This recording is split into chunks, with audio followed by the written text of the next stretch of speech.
Hello everyone, welcome you all to study for civil services. मैं आयुषी मदान आपका स्वागत करती हूं हमारे आज के लेक्चर में, जिसमें हम ईपीएफओ 2021 के सितंबर में हुए पेपर का पूरा पीवाईक्यू का एनालिसिस करेंगे। इंग्लिश और हिंदी दोनों मीडियम में लेक्चर रहने वाला है। जैसा कि आप सभी जानते हैं कि जुलाई में हमारा अभी ईपीएफओ का एग्जाम है, तो उसके लिए आपके सामने एक 2021 का पीवाईक्यू है।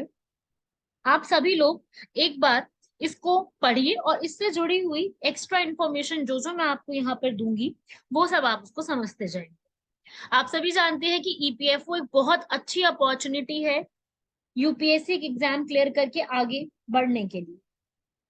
बहुत अच्छा एग्जाम है, लेकिन इसमें जो क्वेश्चंस आते हैं history, geography, polity, accounts, economics के, उनका लेवल जो है वो काफी अच्छा रहता है।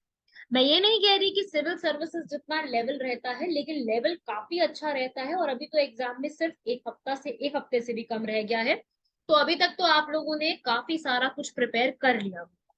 तो ये वाली वीडियो सिर्फ आपको एक ओवरव्यू देने के लिए है कि आप लोगों ने जितना भी ये सारे क्वेश्चंस हैं इनको कवर अप कर लिया है, तो बहुत अच्छी बात है। मैं इनसे जुड़े हुए वो चीजें भी बताऊंगी कि यूपीएससी जो ईपीएफओ में सवाल करती है, वो कहीं ना कहीं मैंने ऐसा नोटिस किया है कि बहुत सारे क्वेश्चन रिपीटेड होते हैं सीडीएस, एनडीए और सीएपीएफ एग्जाम के मिक्सचर से। इन तीनों एग्जाम में कोई ना कोई क्वेश्चन बहुत बार रिपीट हुआ होता है, चाहे वो 2012 में आया हो, चाहे वो 2018 में आया हो। इन्हीं एग्जाम में से बन करके क्वेश्चन पूछे जाते हैं। तो चलिए मेरे साथ स्टार्ट करते हैं। आप सभी को मुझे करीब 1 से 1.5 घंटा चाहिए होगा इस पूरे लेक्चर के लिए। बढ़ते हैं हम लोग हमारे फर्स्ट क्वेश्चन की तरफ। अगर आपको इस पूरे की पीडीएफ चाहिए, आप ईपीएफओ के लिए कुछ स्टडी मटेरियल की तलाश कर रहे हैं, या फिर आप यूपीपीसीएस, यूकेपीएससी, बीपीएससी के लिए कोई ग्रुप ज्वाइन करना चाहते हैं, आप इन दिए गए नंबर्स पे कॉल करके पूरी जानकारी ले सकते हैं। सबसे पहले मैंने जो पूरे क्वेश्चंस लिए हैं वो हमारे इतिहास, हिस्ट्री से लिए हैं।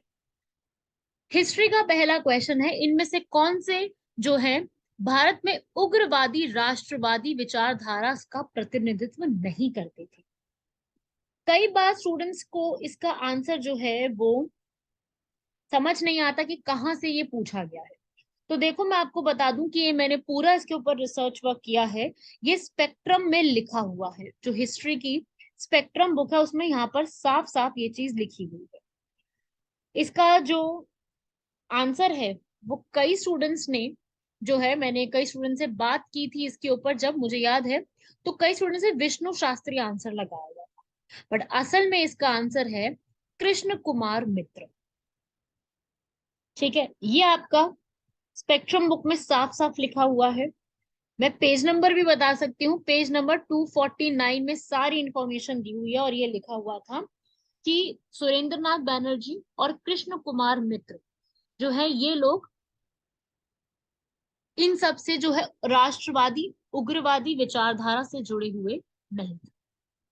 ठीक है, तो आपको इस तरीके से याद रखना है कि जो मिलिटेंट स्कूल होता है, मतलब उग्रवादी जो है, वो आगे चल के काफी सारे लोगों ने इसको प्रमोट किया। जैसे कि मैं आपको नाम बता देती हूँ इसके अलावा और कौन से नाम है, जैसे कि राज नारायण बोस,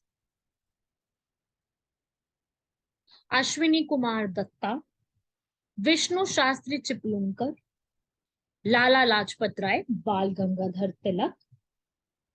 ठीक है, ये सब, इनमें से बहुत सारे तो बंगाल में ही थे, जैसे राजनारायण बोस, अश्विनी कुमार दत्ता, औरबिंदो घोष, विपिन चंद्रपाल, ये सब बंगाल में थे।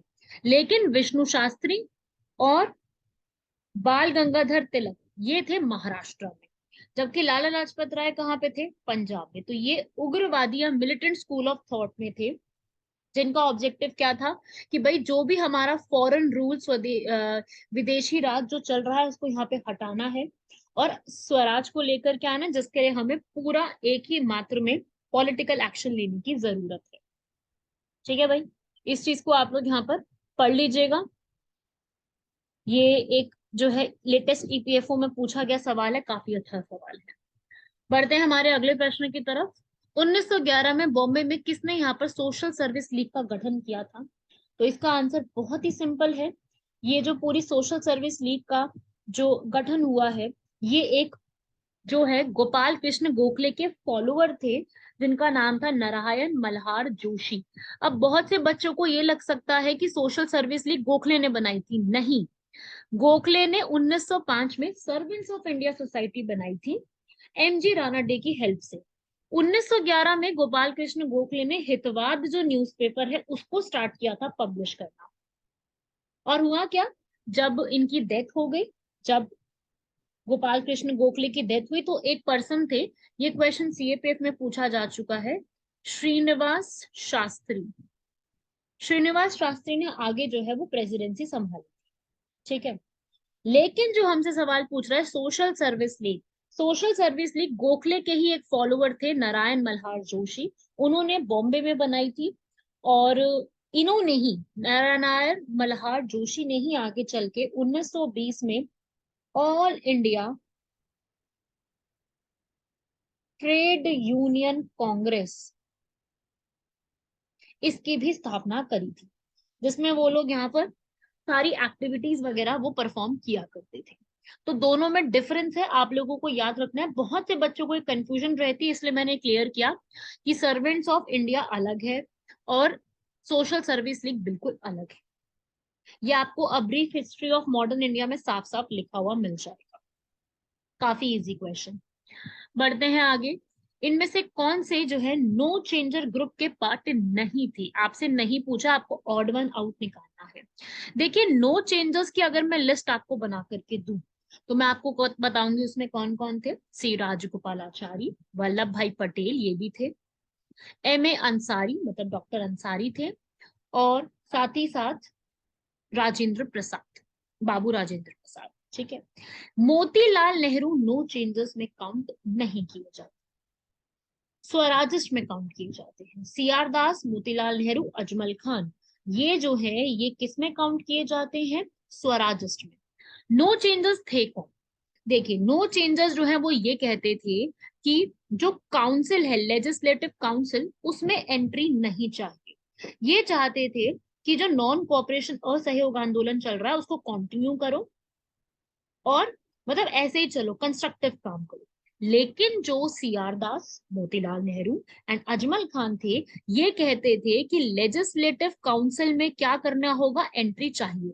वही जो वल्लभ भाई पटेल के ब्रदर थे विट्ठल भाई पटेल, वो भी लेजिस्लेटिव काउंसिल को प्रमोट करते थे, इसीलिए उनको लेजिस्लेटिव काउंसिल का 1925 में पहला स्पीकर चूज किया गया।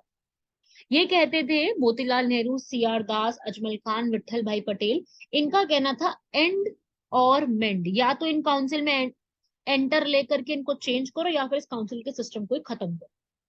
क्यों? क्योंकि सरकार हमारी बात नहीं मानती है, तो सरकार को बात मनवाने के लिए इन काउंसिल के कामों में जाकर के इंटरफेयर करना शुरू करें।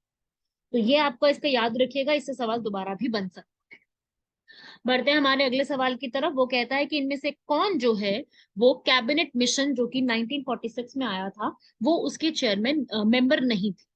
तो मुझे ऐसा लगता है कि आप सभी लोगों ने इसको पढ़ लिया होगा। इसको लर्न करने की एक ट्रिक होती है, ASP, A for Alexander, S for Stafford Cripps and P for Pethick Lawrence. ये तीनों थे, जबकि लॉर्ड वेबल इसका पार्ट नहीं थे, ठीक है। आप ऐसे लर्न कर सकते हैं ASP की फॉर्म में, आपको जैसे कहते हैं ना ASP, assistant superintendent of police, उसके लिए। अच्छा, अगर आपसे मान लीजिए अगली बार ये सवाल पूछता है कि कैबिनेट मिशन के इनमें से कौन से चेयरमैन है, अगर आपसे चेयरमैन के ऊपर सवाल बनता है तो बताइए इन तीनों में से कौन चेयरमैन थे, तो आपके दिमाग में क्या आना चाहिए, पैथिक लॉरेंस।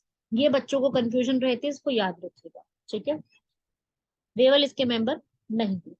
क्रिप्स मिशन जो आया था 1942 में, उसके चेयरमैन स्टेफोर्ड क्रिप्स थे, लेकिन जो कैबिनेट मिशन आया उसके चेयरमैन थे सर पैथिक लॉरेंस। तो डिफरेंस है दोनों बातों में, याद रखना। और ये वाला जो क्वेश्चन है यूपीएससी ने एनडीए, सीडीएस, ईपीएफओ, ये क्वेश्चन तो तीनों एग्जाम में पूछा हुआ है, मतलब एक तरीके से उनका फेवरेट क्वेश्चन है।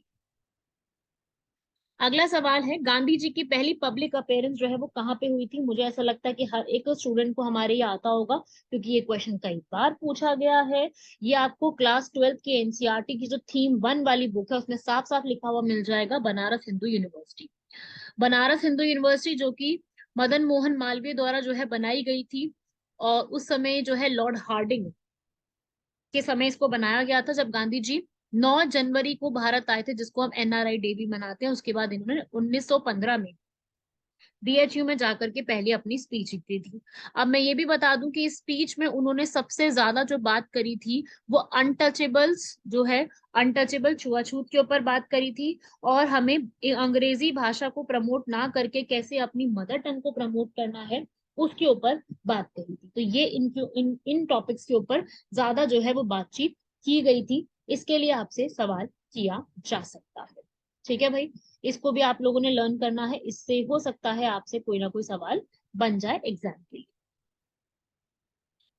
अगला यहाँ पर, इनमें से कौन जो है गांधी एज महात्मा, इसके जो है ऑथर रहे हैं। अब देखिए, ये सवाल मुझे ऐसा लगता है बहुत कम बच्चों को आता होगा, मैं बता देती हूँ। ये क्लास 12th की एनसीईआरटी है, उसमें ये दिया गया है। मैं आपको पेज नंबर भी बता देती हूँ, अगर आप इसको पढ़ते हैं तो पेज नंबर 354 में इसके बारे में लिखा हुआ है। साइड में एक बॉक्स है, मुझे याद आ रहा है मैंने पढ़ा है, बॉक्स जो है वो ब्लू कलर का एक बॉक्स है, वहां पे लिखा हुआ था इसके बारे में। बुक का नाम है शाहिद आमीन। एनसीईआरटी से पूछा गया सवाल है ये, शाहिद आमीन से। ठीक है, आपको ईगल्स आई कहते हैं ना, मतलब बहुत ज्यादा जो है नजर रख करके काम करना पड़ेगा। आंसर है इसका महादेव, सॉरी शाहिद आमीन। चलिए, अगला सवाल। जब हमारे भारत को आजादी मिली थी, उस समय हमारे भारत के जो प्रेसिडेंट थे कांग्रेस के, वो कौन थे? ये बहुत ही सिंपल सा सवाल है, जेबी कृपलानी। सीधा सवाल आपसे पूछा जाता है। अबुल कलाम आजाद जो है वो काफी यंगेस्ट थे, और ये आगे चल के भारत के पहले एजुकेशन मिनिस्टर भी बनते हैं।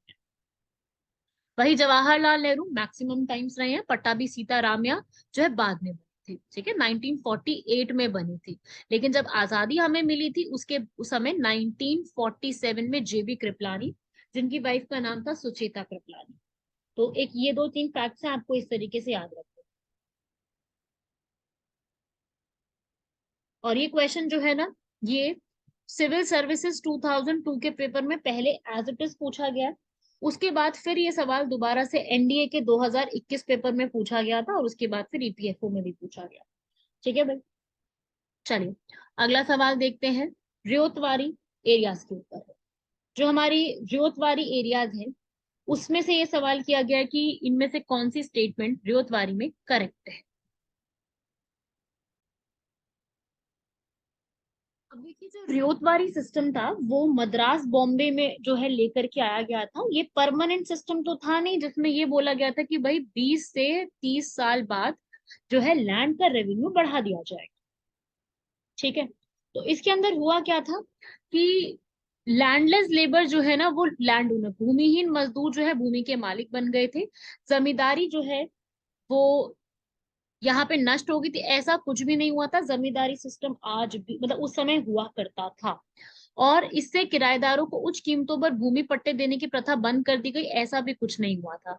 लेकिन हाँ, बहुत बड़ी मात्रा में साहूकार, व्यापारी और अमीर किसानों के हाथों में जो जमीन थी वो आमतौर पर किराएदारों की सेवा के उपयोग के लिए इस्तेमाल किया करती थी। तो ये लाइन जो है बिल्कुल ठीक लिखी हुई है। ठीक है भाई, अगला सवाल है। 1931 में किसान सभा जो है गया डिस्ट्रिक्ट बिहार में, किसने यहाँ पर बनवाई थी, आप कह लीजिए कि किसने इसका विकास किया था। देखो, बहुत से स्टूडेंट्स को ऐसा लगेगा कि इसका जो आंसर है वो सहजानंद होना चाहिए, क्योंकि हम लोगों ने ऐसा ही कुछ पढ़ा हुआ है। हम लोग क्या लगा देंगे आंसर, बिना सोचे समझे फटाफट से सहजानंद लगा देंगे। बट जरूरी नहीं है जो आपने मतलब एकदम से पढ़ा है आप सीधा सीधा वही आंसर लगा दें। बहुत अच्छे से पढ़े इस चीज को, क्योंकि इस वाले जो सवाल का जो आंसर हमारा होगा वो सहजानंद नहीं होगा। बहुत से बच्चों को ये चीज के लिए कंफ्यूजन। ठीक है, मैं आपको बता देती हूँ, हर चीज में आप ऐसे नहीं देखेंगे और गूगल करके इसका मत बताइएगा कि मैम ये आंसर है या ऐसा, ऐसा बिल्कुल नहीं है। ये आपसे किसान सभा मूवमेंट जो पूछ रहा है, गया डिस्ट्रिक्ट बिहार की पूछ रहा है। ठीक है, सहजानंद ने यहाँ पर नहीं बनाई है। ऑफिशियल आंसर की के हिसाब से बता रही हूँ मैं। स्वामी सहजानंद सरस्वती आए थे पॉलिटिक्स में गांधी जी के इन्फ्लुएंस पे, लेकिन धीरे धीरे वो वहां से हटते चले गए। ठीक है, कि भाई सभा और ये जो है मूवमेंट अलग हो गई। लेकिन 1931 में जब ये मूवमेंट बनी है दोबारा से, 1931 में ये जादूनाथ शर्मा या फिर यदुनंदन शर्मा भी कहते हैं, दोनों नाम सेम है। कई जगह पर आपको जादूनाथ शर्मा का भी नाम मिलेगा, ये बुक में से बता रही हूँ आपको। और इन्होंने 1931 में बनाई थी, पहले इनसे पहले सहजानंद सरस्वती ने बनाई थी, लेकिन बाद में इसी में जो शर्मा है ये, इन्होंने लोकल पीपल को इकट्ठा करना शुरू कर दिया। ये बहुत ही डीप क्वेश्चन पूछा है। जरूरी नहीं है कि आप हमेशा विकिपीडिया के आंसर्स पे ही रिलाई करेंगे, ये बिपिन चंद्र की बुक में साफ साफ लिखा हुआ है। तो ऐसा जरूरी नहीं है कि आप सिर्फ और सिर्फ यही पढ़े, ये आप थोड़ा सा मतलब मेरा ये कहना है, क्योंकि ऐसा मैंने देखा है कि इसमें बच्चों ने आंसर जो है वो सहजानंद सरस्वती लगाया हुआ था। अगला प्रश्न है, पीरपुर रिपोर्ट जो है वो किसने प्रस्तुत की थी? ये तो मुझे ऐसा लगता है सभी को आता होगा। 1938 में जब कांग्रेस यहाँ पर जो है अपनी पार्टी बनाने में सक्षम हो जाती है, तो वहां पर अपनी समस्याओं को बताते हुए मुस्लिम लीग ने पीरपुर की रिपोर्ट जो है वो तैयार की। ये तो मुझे ऐसा लगता है हर बच्चे को आता होगा। अगला, स्वतंत्र पार्टी का लीडर यहाँ पर कौन हुआ करते थे? तो इनमें से जो स्वतंत्र पार्टी के लीडर हैं, स्वतंत्र पार्टी के लीडर जो है वो सी राजगोपालाचारी थे। इनका आंसर दीनदयाल उपाध्याय मत लगाइएगा। और इन्होंने जो है ये बाद में बनाई थी, 1959 में इसको बनाया गया था, जो बाद में भारतीय लोकदल में जाकर के मर्ज हो गई थी। और भारतीय लोकदल आगे चल के जनता दल में मर्ज हो गई। तो ये सी राजगोपालाचारी ने यहाँ पर जो कांग्रेस की जितनी भी सामाजिक पॉलिसीज है वो बढ़ती जा रही थी, उसके इन्फ्लुएंस में इसको यहाँ पर बनाया। चलिए अगले प्रश्न की तरफ बढ़ते हैं। अगला प्रश्न कह रहा है कि निर्गुण भक्ति जो है वो इनमें से किससे जुड़ी हुई है? तो निर्गुण भक्ति यहाँ पर मतलब होता है कि जिसमें आप ईश्वर की उपासना करते हैं।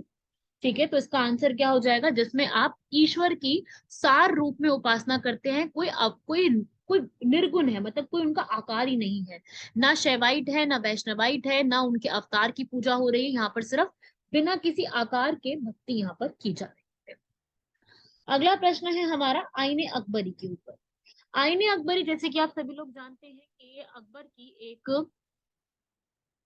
बायोग्राफी के रूप में है। तो यहाँ पे हमसे पूछा जा रहा है कि आईने अकबरी ने क्या चीजों के बारे में हमें तो बताया है। तो देखिए, आईने अकबरी ने हमें ये बताया है कि एक मजबूत शासक वर्ग के समर्थन के साथ कैसे सामाजिक जो है वो रूलिंग क्लास बनाई जा सकती है।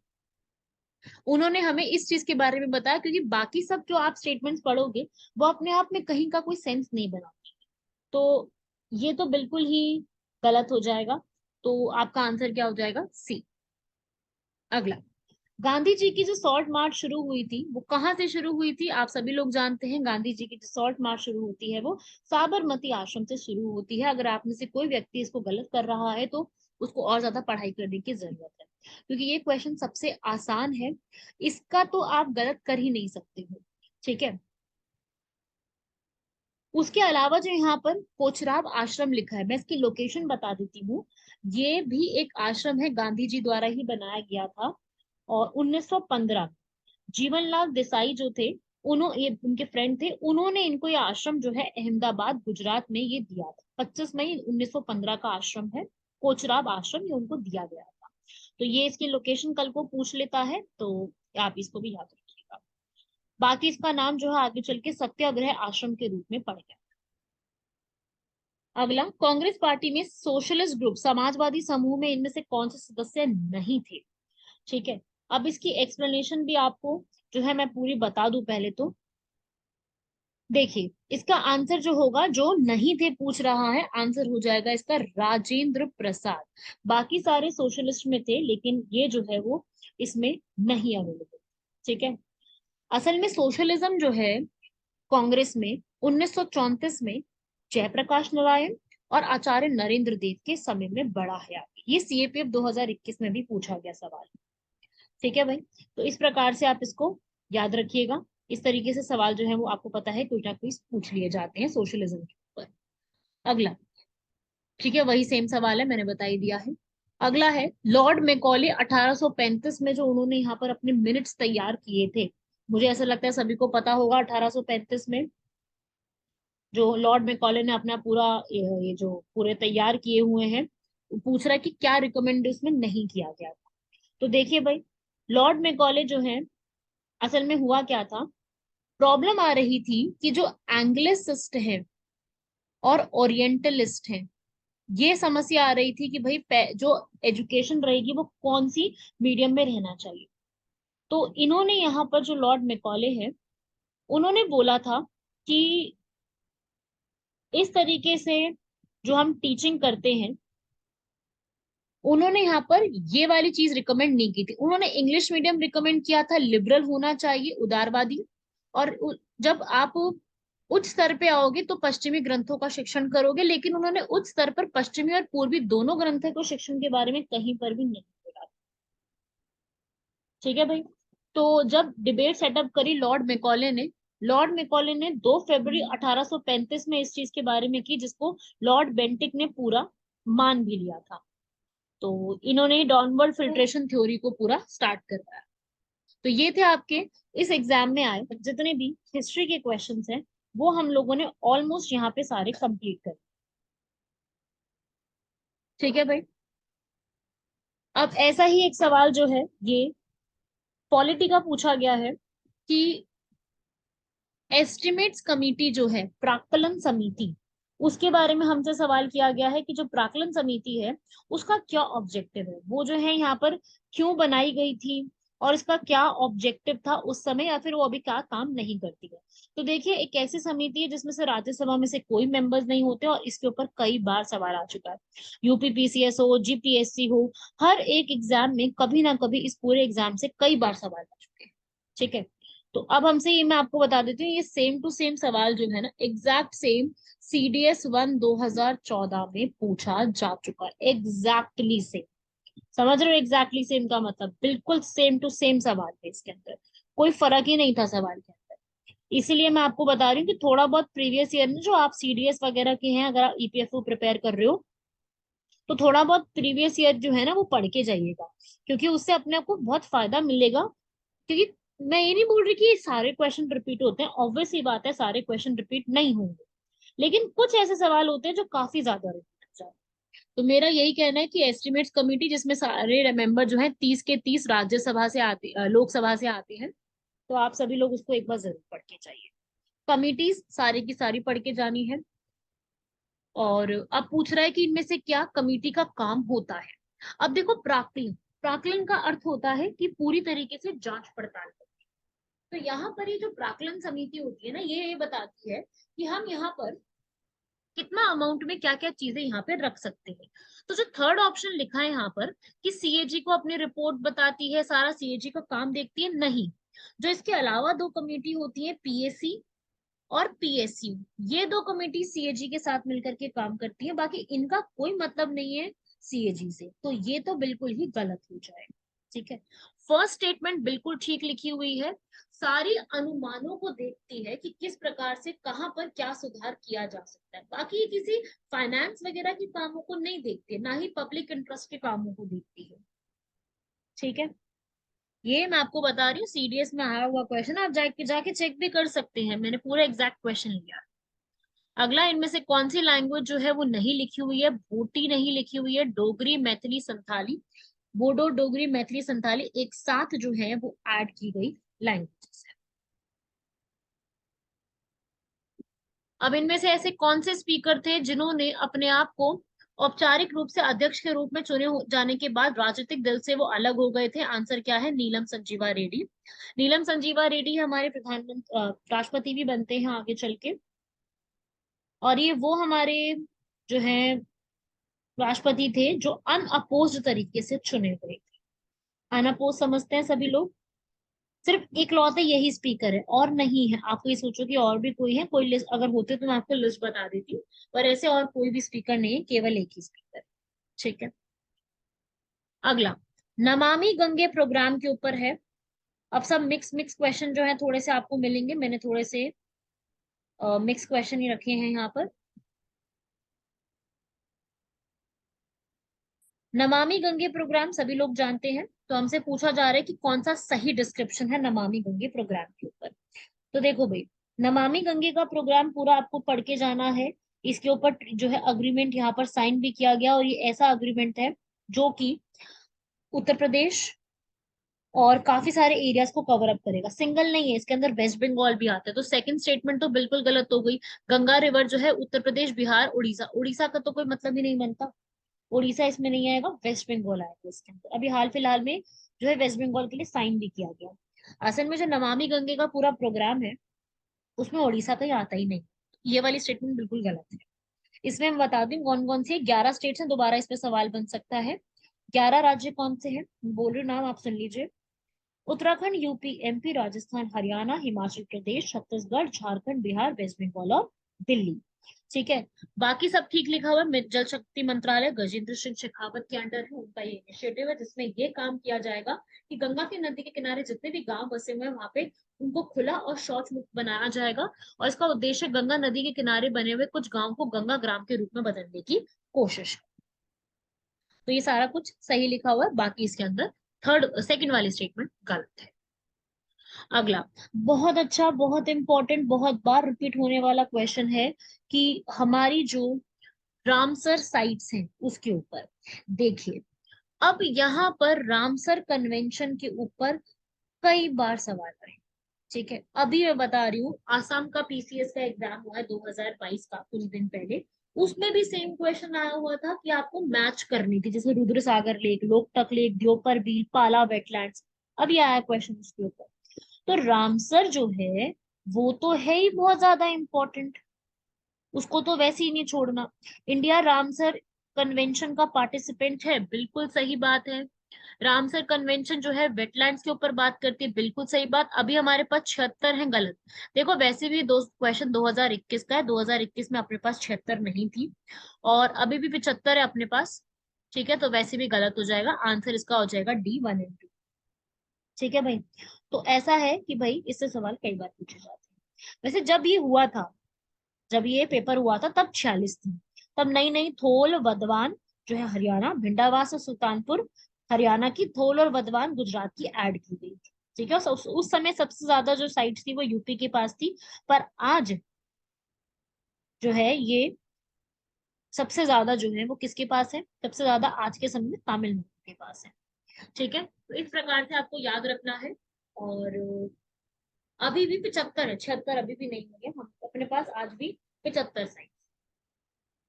चलिए, अगला प्रश्न। अब हमारे सामने आते हैं कंप्यूटर से जुड़े हुए काफी सारे सवाल। देखिए, जितना मैंने अभी बताया, मैंने आपको हिस्ट्री के बताए, कुछ पॉलिटी के बताए।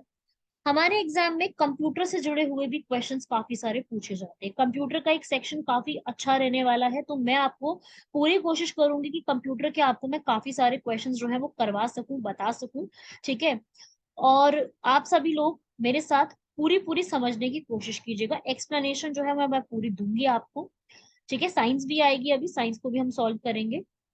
ठीक है भाई। तो सबसे पहला पूछ रहा है, इनमें से कौन सा बेसिक ऑपरेशन परफॉर्म किया जाता है जब हम नहीं किया जाता है कंप्यूटर्स द्वारा, हर एक कंप्यूटर द्वारा इनमें से कौन सा नहीं किया जाता है। तो देखिए भाई, आपको पता है कि कंप्यूटर जो है ना वो पांच चीजें, हर कंप्यूटर पांच चीजें करता है। ठीक है। इनपुटिंग सबसे पहला होता है, इनपुट देना। ठीक है, आप कोई इंस्ट्रक्शन डालते हो कंप्यूटर, वो तो काम करना है। फिर उसको स्टोर भी करता है, बिल्कुल करता है ना। स्टोर नहीं करेगा तो फायदा क्या है, पता चलेगा आगे। फिर उसको प्रोसेस करता है। मैं सीक्वेंस बता रही हूँ, लिख लो इसको। ठीक है, फर्स्ट हो गया इनपुट, सेकंड हो गया स्टोरिंग, थर्ड लिख रही हूँ प्रोसेसिंग। इंग्लिश हिंदी दोनों में यही कहेंगे इसको। फोर्थ होता है आउटपुट देना उसका, और लास्ट फिर होता है उसको कंट्रोल करना। तो स्विचिंग जैसा कोई ऑपरेशन यहाँ पे परफॉर्म नहीं किया जाता है। तो आंसर क्या हो जाएगा इसका, सी। अगला प्रश्न यहाँ पर कह रहा है, इनमें से कौन सी मेमोरी ऐसी होती है जो कि बहुत तेज होती है और सीपीयू और मुख्य मेमोरी के बीच में हाई स्पीड बफर के रूप में काम करती है। तो देखो, आप सभी लोगों को मेरे हिसाब से ये पता होगा, रैम और सीपीयू जो होती है उसके बीच में काम करने वाली होती है कैश में। कैश मेमोरी एक हाई स्पीड स्टोरेज एरिया होता है जो कि टेम्पररी स्टोर करके रखता है। और आपको पता है कि जब आपकी कोई ऐप वर्क नहीं कर रही होती तो हम क्या करते हैं, कैश डेटा को क्लियर कर देते हैं ताकि काम करना थोड़ा इजी हो जाए। ठीक है, तो ये बफर होता है एक तरीके से रैम, रीड ओनली मेमोरी और सीपीयू के बीच का।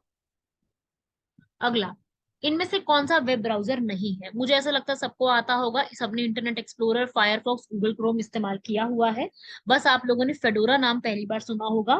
फेडोरा जो है ये ओपन तरीके से है, लिनक्स डिस्ट्रीब्यूशन जो कि रेड हैट का अपना चलता है। तो ये एक कोई ये ऑपरेटिंग सिस्टम का नाम है, ये कोई भी वेब ब्राउजर का नाम नहीं है। अगला, 1 GB की इंफॉर्मेशन, इनमें से कौन यहाँ पर इंफॉर्मेशन स्टोर करता है? 1 GB में कितने MB होते हैं? 1024। इंटरनेट पैकेज डलवाते हैं ना सभी लोग, आपको पता ही होगा इसके बारे में, मैं आपको इंफॉर्मेशन दे देती हूँ। कोई भी कंप्यूटर पे जो इंफॉर्मेशन होती है वो या तो KB, MB, GB या TB में स्टोर की जाती है। KB का मतलब किलोबाइट्स, मेगाबाइट्स, गीगाबाइट्स, टेराबाइट्स। ठीक है, मैं आपको डेटा दे रही हूँ, आप इसको लिख लो, हो सकता है दोबारा एग्जाम में कोई ऐसा सवाल बन जाए। तो देखिए भाई, 1 KB में 1000 बाइट्स होती हैं, या फिर आप कह लो 1024 बाइट्स। उसके बाद 1 MB में 1024 किलोबाइट्स। ऐसे ही 1 GB में 1024 मेगाबाइट्स होती हैं, और 1 TB के अंदर रफली 1024 GB होती है। ठीक है भाई, ये डेटा आपको याद कर लेना है। ठीक है, सवाल सीधा पूछा जाता है, काफी इजी सवाल था, क्योंकि हम सब लोग डेली इस चीज को इस्तेमाल करते हैं तो हमको पता है इसके बारे में।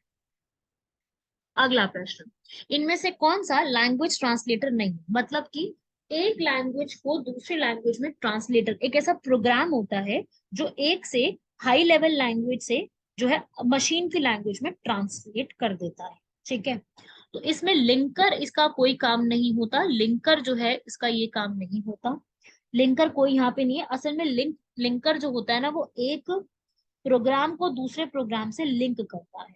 ठीक है, जो असेंबलर है, इंटरप्रेटर है और कंपाइलर, तीनों यहाँ पर काम करते हैं, जबकि लिंकर का ऐसा कोई लैंग्वेज ट्रांसलेटर का काम नहीं होता है।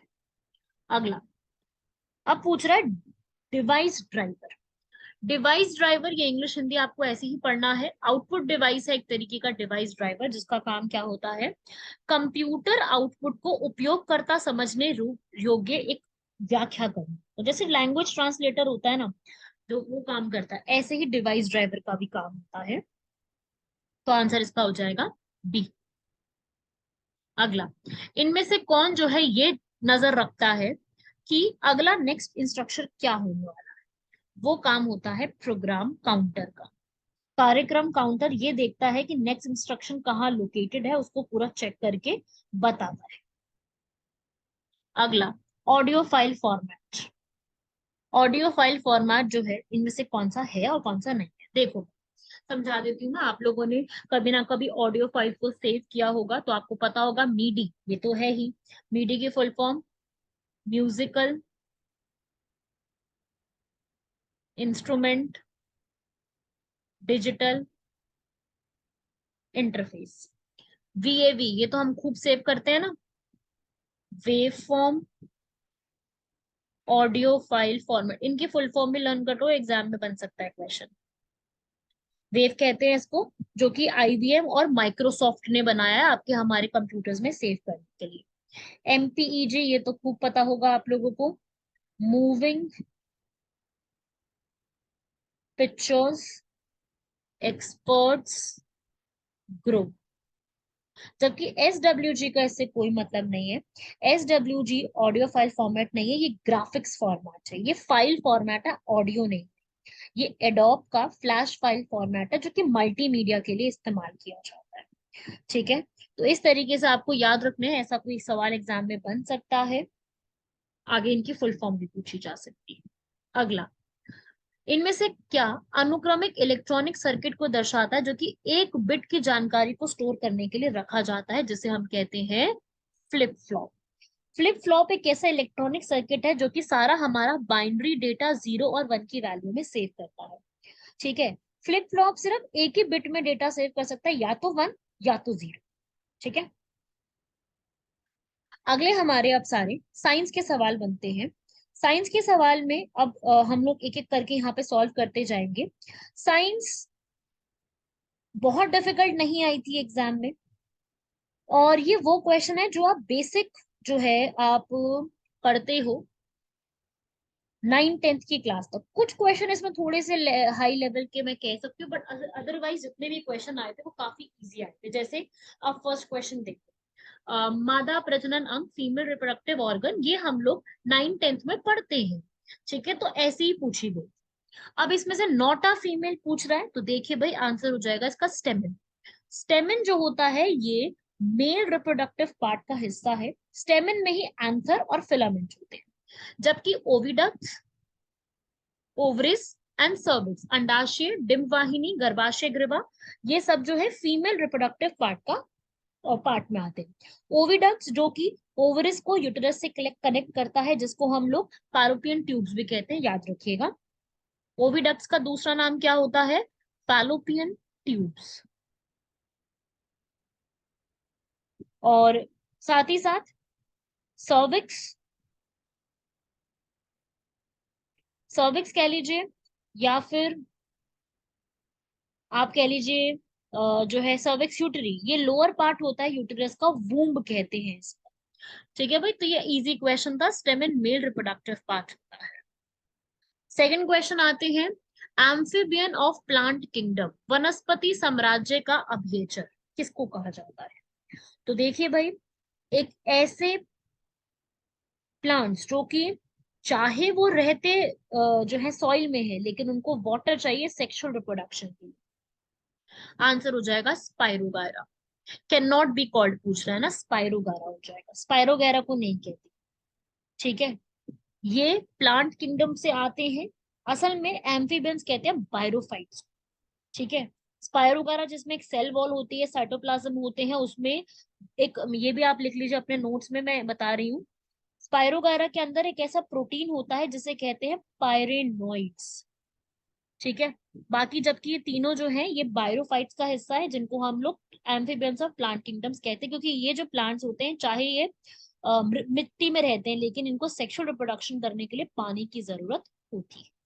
जबकि स्पाइरोगायरा एक एल्गा होता है। ठीक है, ग्रीन एल्गी की स्पीशीज होती है, प्लांटे किंगडम से आते हैं, इनको याद रखिएगा। अगला, एक नॉर्मल ह्यूमन मेल में इनमें से कौन सा जो है क्रोमोसोम गण सूत्र की जोड़ी बेमेल जा रही? फीमेल जो है यहाँ पर, आपको ये चीज पता होगी, आप लोगों ने अगर बायोलॉजी पढ़ी है तो, फीमेल के जो क्रोमोसोम्स होते हैं सिर्फ और सिर्फ एक्स क्रोमोसोम प्रोड्यूस कर सकते हैं, जो ओवा होते हैं फीमेल के गैमेट्स। जबकि जो मेल होते हैं वो यहाँ पर जो है एक्स और वाई दोनों क्रोमोसोम्स को यहाँ पे प्रोड्यूस कर सकते हैं।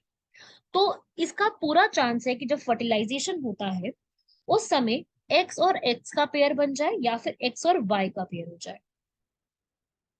ठीक है, तो इस हिसाब से यहाँ पर अगर कभी भी जो पेयर बनता है वो यहाँ पर एक्स क्रोमोसोम जो है उसमें किसके कैरेक्टरिस्टिक्स होंगे? फीमेल के कैरेक्टरिस्टिक्स होंगे। वाई क्रोमोसोम में मेल के होंगे। तो अगर हम एक्स और एक्स की बात करूं यहाँ पर, तो इसके अंदर एक्स और एक्स ही है, तो there is a high chance कि यहाँ पर गर्ल होगी। और अगर एक्स और वाई की बात है, यहाँ पे वाई क्रोमोसोम है, तो यहाँ पर देर इज अ चांस की बॉय हो सकता है। इस तरीके से यहाँ पर अगर देखा जाए तो एक्स क्रोमोसोम मिसमैच्ड पेयर होगा बाकी के कंपैरिजन। अगला है वैक्सीन। वैक्सीन टर्म जो है वो कहाँ से डिराइव किया गया? वैक्सीन जो शब्द है ये असल में एडवर्ड जेनर द्वारा निकाला गया है, जिसका मतलब होता है वैका, काउ। काउ है ये। और वर्ल्ड की पहली वैक्सीनेशन जो है वो स्मॉल पॉक्स के लिए क्रिएट की गई थी 1796 में, इसको लिख लीजिए। एक बच्चों के लिए किया गया है ये चीज, तो स्मॉल पॉक्स वैक्सीनेशन सबसे पहली वैक्सीन थी। अगला, अब यहाँ पर ह्यूमन आइज के ऊपर सवाल किया जा रहा है कि किसी व्यक्ति की दो आंखों से छवि निर्माण के संबंध में कौन सा कथन जो है वो सही लिखा गया है? तो देखो भाई, दो आंखों से जो जो बनती है यहाँ पर, देखो आपको पता है कि हमारी आंखें दो है, लेकिन हम इमेज तो एक ही देखते हैं ना। ठीक है, तो उस हिसाब से होता क्या है, असल में सही बात जो लिखी हुई है कि प्रत्येक आंख से आपको थोड़ी डिफरेंट इमेज मिलेगी ही मिलेगी। ऐसा नहीं है कि आपको दोनों आंखों से एकदम सेम इमेज देखने को मिलती है। जो दो आंखें हम चाहे देख रहे हैं, लेकिन थोड़ी सी डिफरेंट एंगल पे इमेज बनती है, और इसकी वजह से जो है लेंथ डिस्टेंस को देख करके दोनों आंखों से थोड़ी अलग छवि बनती है। अगला वेवलेंथ के ऊपर पूछ रहा है, माइक्रोवेव की। माइक्रोवेव्स की जो रेंज होती है वो हमसे पूछा जा रहा है, किसके बीच में आती है? रेडियो वेव्स और इंफ्रारेड वेव्स। आंसर क्या हो जाएगा इसका? इंफ्रारेड अवरक्त तरंगे और रेडियो तरंगे के बीच का हिस्सा होता है। जो माइक्रोवेव्स होती हैं ये असल में, ये जो है वैक्यूम ट्यूब्स, गन डायोड्स, इन सब के लिए इस्तेमाल की जाती है। काफी इजी क्वेश्चन था, हाइड्रोजन एटम के ऊपर पूछ रहा। हाइड्रोजन एटम जो है उसका कितना होता है साइज? इसका आंसर हो जाएगा फर्स्ट वाला ऑप्शन। अगला भाई फोर्स के बारे में पूछ रहा है, तो इनमें से जो है यहाँ पर फर्स्ट कह रहा है पॉजिटिव फोर्स। जो एक सकारात्मक शक्ति होती है वो जरूरी नहीं है आकर्षक हो, वो प्रतिकारक भी हो सकती है। तो यहाँ पर पॉजिटिव फोर्स जो है वो दोनों हो सकते हैं, ठीक है। तो यहाँ पर नेगेटिव फोर्स के बारे में जो स्टेटमेंट ठीक लिखी हुई है, जो नेगेटिव फोर्स है वो आकर्षक स्वभाव से ही। अगला, कभी भी कोई डाइलेक्ट्रिक मटेरियल है, अगर उसको आप एक्सटर्नल फील्ड में रख देते हैं तो इनमें से क्या होने के चांसेस है, उसको कहते हैं पोलराइजेशन।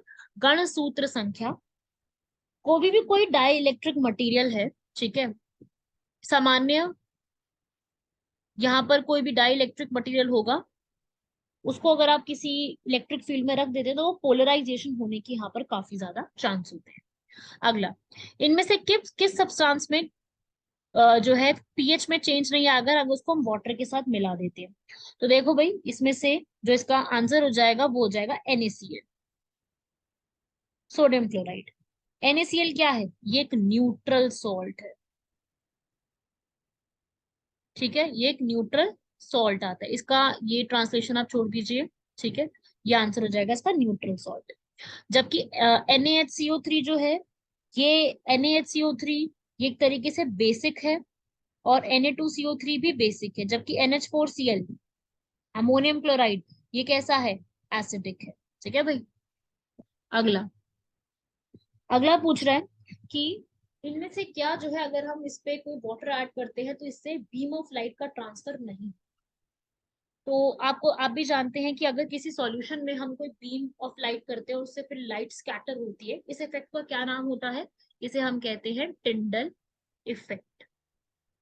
लाइट जो है वो रिफ्लेक्ट होती है कोलाइडल सॉल्यूशंस, जैसे कि चॉक पाउडर, मिल्क, इंक, उन सब में। लेकिन जो कॉपर सल्फेट जैसा सॉल्यूशन है, ये एक होमोजीनियस है, इसके पार्टिकल्स इतने छोटे हैं कि लाइट स्कैटर नहीं कर सकते, तो ये टिंडल इफेक्ट शो नहीं करेंगे, जबकि बाकी सब टिंडल इफेक्ट शो करने के लिए एलिजिबल। अगला साइंस का सवाल है कि इनमें से कौन सा मेटेलिक जिंक से रिड्यूस नहीं होता है? तो इसका आंसर क्या हो जाएगा? एल्यूमिनियम, ठीक है भाई, इसको आपने सीधा लर्न कर। अगला, प्रोटॉन की डिस्कवरी किसने करी थी? प्रोटॉन की डिस्कवरी करने वाले पर्सन का नाम है E Goldstein, Eugen Goldstein. Positively charge particle proton की खोज करी थी। अगला प्रश्न है हम लोगों का, आपको यहाँ पर पूछ रहा है केमिकल इक्वेशन को बैलेंस करना है, तो आपसे यहाँ पर पूछा जा रहा है कि कितने मोल्स रिक्वायर्ड होंगे। आंसर हो जाएगा इसका 1।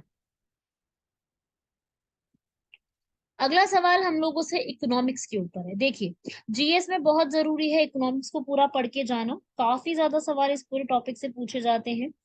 तो इकोनॉमिक्स को छोड़े बिना तो आप नहीं जा सकते हो, क्योंकि आज के समय में इकोनॉमिक्स का वेटेज थोड़ा सा बढ़ता जा रहा है, ठीक है। अकाउंट्स वगैरह हम लोग कर रहे हैं, वो तो देखो पढ़ना ही पढ़ना है, अकाउंट से तो मैं नहीं बात कर रही, पर इकोनॉमी का अब थोड़ा सा वेटेज कभी कभी ज्यादा बढ़ जाता है। इकोनॉमी के बारे में थोड़ा सा पढ़ना पड़ेगा, जैसे कि इकोनॉमिक सर्वे पे सवाल है।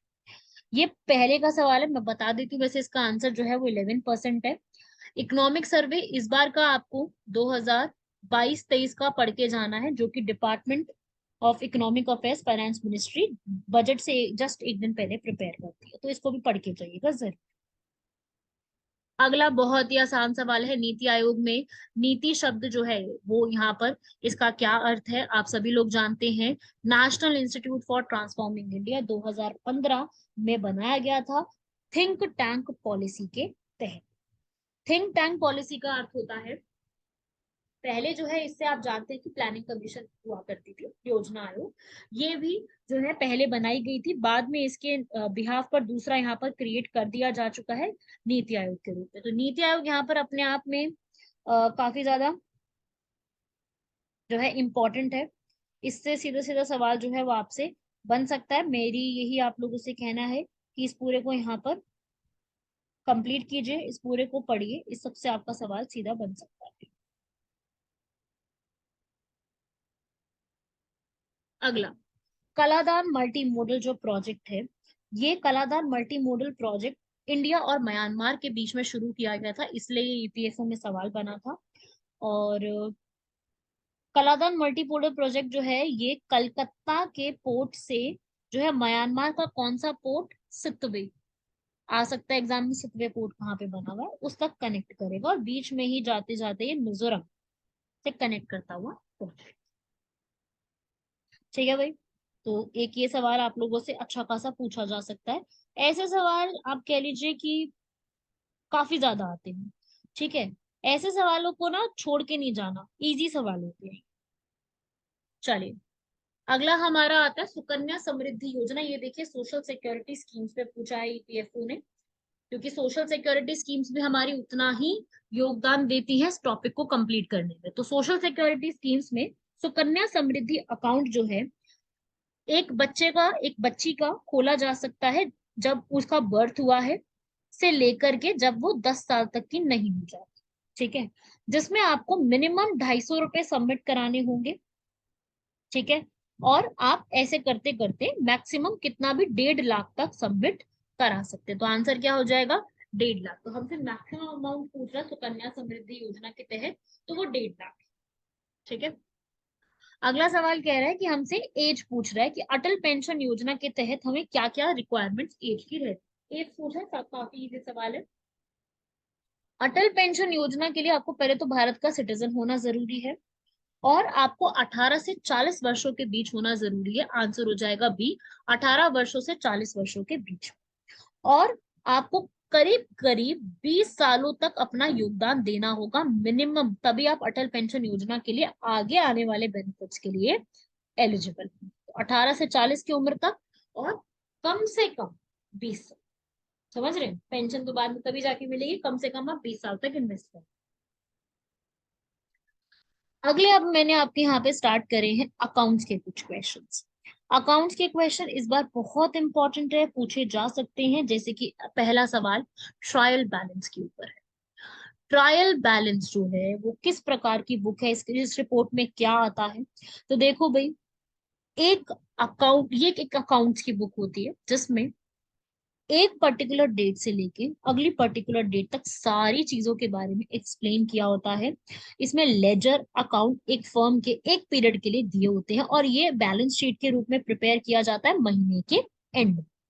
ठीक है, जिसमें सारी ये चीज देखी जाती है कि जितनी भी आप एंट्री यहाँ पे कर रहे हो वो मैथमेटिकली रूप से एकदम सही होनी चाहिए। ठीक है, इसमें क्या होता है कि भाई जो भी आपका डेबिट हुआ है और जो भी आपका क्रेडिट हुआ है उसका बैलेंस बन जाना चाहिए। तो आंसर हो जाएगा डी इसका, जिसमें स्टेटमेंट ऐसी होती है जिसमें किसी विशेष तिथि पर किसी इकाई के विभिन्न खाता शेष शामिल होते हैं। ये एग्जैक्ट एनसीईआरटी से लिया हुआ है, एग्जैक्ट एनसीईआरटी में पूरा दिया हुआ है इसके बारे में। ठीक है, अगला ऐसा ही पूछ रहा है कि मशीनरी की स्थापना अगर आपने करनी है, ठीक है, एक कंपनी में कोई भी मशीनरी की स्थापना करनी है, तो उसके लिए आप क्या करोगे, आप अपना पैसा पे करोगे। तो वो आप किस खाते में डेबिट करोगे, वहां से पैसा कहाँ से निकलेगा। तो इसका आंसर क्या हो जाएगा, देखो, मशीनरी कोई खरीदनी है तो आपने कोई कंस्ट्रक्शन का किया या मशीन खरीदना है, तो इस तरीके के जितने भी होते हैं वो मशीनरी अकाउंट से जाते हैं। ये काफी इजी सा क्वेश्चन था, वेजेस से नहीं जाएगा, इंस्टॉलेशन नहीं कर रहे, प्रॉफिट लॉस नहीं कर रहे, मशीन करा रहे हैं तो मशीन के खाते से जाएगा। करंट लायबिलिटीज, वर्तमान देनदारियां जो है वो क्या है, मतलब बेसिकली हमसे ये पूछ रहा है क्या है। देखो समझो, पहले वर्तमान देनदारी के बारे में समझो। वर्तमान देनदारी कंपनी का शॉर्ट टर्म होता है जो उनको एक साल में, आंसर इसका वैसे एक साल ही है, या फिर जो भी उनका साइकिल है उसमें उनको भुगतान करना होता है। ठीक है, उसे हम कहते हैं वर्तमान देनदारी। तो कितने टाइम के लिए होता है ये? 1 साल का। अगला पूछ रहा है कि जो हमारी डेबिट और क्रेडिट साइड होती है ट्रायल बैलेंस की, वो क्या समान होती है? अभी आपने बताया, मैंने आपको ट्रायल बैलेंस फर्स्ट क्वेश्चन देखा उसमें हमने अकाउंट्स वाला, तो क्या ये अकाउंट जो है वो सेम होता है? नहीं, कभी कभी उनके अलग होने के कुछ ना कुछ कारण हो सकते हैं। कुछ यहाँ पर आप कह लो कि हमेशा इक्वल जरूरी नहीं है कि वो यहाँ पर है कि भाई शीट बैलेंस होगी, जरूरी नहीं है इसके अंदर। ठीक है। अगला हमसे पूछ रहा है इनमें से कौन सी वह पहली पुस्तक है जिसमें व्यापारिक इकाई के लेन देन सारे दर्ज एक साथ किए जाते हैं? उसे हम कहते हैं जर्नल। इंग्लिश हिंदी दोनों में यही कहेंगे। जर्नल एक पहली ऐसी किताब होती है, फर्स्ट बुक, पहली किताब जिसमें सारे के सारे अकाउंट्स को यहाँ पर लेन देन को लिखा जाता है, डेली डिटेल्स लिखी जाती है। ठीक है। जर्नल बेसिकली आप कह लो कि डेली रिकॉर्ड सारे इसके अंदर लिखे जाते हैं। एक दिन की देनदारियां, एक दिन में जितने भी ट्रांजैक्शन हुए हैं, वो सारा कुछ आप कहाँ लिखते हैं? जाकर के जर्नल। ठीक है। अगला अगला हमसे कह रहा है कि कितना अमाउंट यहाँ पे पे किया जाता है, जो हमारा ग्रेचुइटी भुगतान अधिनियम है। अब देखिए, हमसे अब थोड़े से अधिनियम पे भी सवाल होंगे। आप सभी लोग जानते हैं कि अकाउंट्स में तो देखो इतने ही क्वेश्चन आए थे इस बार के पेपर में। अकाउंट्स के तो ये 4-5 इस तरीके के सवाल आए थे 2021 में। लेकिन जो ये हो गया, ये एक्ट्स वगैरह के ऊपर, एक्ट्स के ऊपर बहुत सवाल आए थे। मतलब टोटल मिला के मैं बात करूँ तो 2 से 3 सवाल सिर्फ और सिर्फ एक्ट्स के ऊपर ही थे। तो अब जो मैं यहाँ पर आपको क्वेश्चन करा रही हूँ, प्रीवियस ईयर में भी आप देखोगे तो बहुत ज्यादा क्वेश्चन आपको एक्ट्स के ऊपर मिलेंगे। तो ग्रेचुइटी जो होती है इस अधिनियम के तहत कितनी पे की जाती है? वो होती है 20 लाख। ठीक है, 20 लाख। इसको यहाँ पर इंक्रीज किया था 2018 में। ठीक है। इसको ये अब जो है 10 लाख से 20 लाख कर दी गई, जो ग्रेचुइटी अमाउंट होता है। अभी इसके लिए आंसर क्या हो जाएगा? 20 लाख, क्योंकि वो 2018 का करंट अफेयर है, वहां से पूछा था। अगला ये कह रहा है कि भाई एक वयस्क कर्मचारी जो है वो 1 सप्ताह में कितने घंटे काम करने की उसको अनुमति है? तो ये वाला जो मैं आपको आंसर बताऊंगी, ये आंसर मैं बता रही हूँ according to factories act, factory अधिनियम 1948। 48 के अधिनियम के तहत 48 घंटे।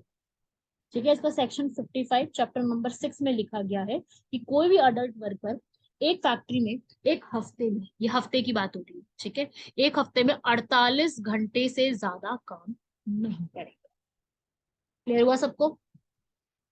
अगला अगला हमें कह रहा है कि भाई मिनिमम वेजेस एक्ट जो है हमारा, न्यूनतम मजदूरी अधिनियम 1948, उसके तहत मजदूरी की न्यूनतम दरों की समीक्षा संशोधन कितने साल में किया जाए?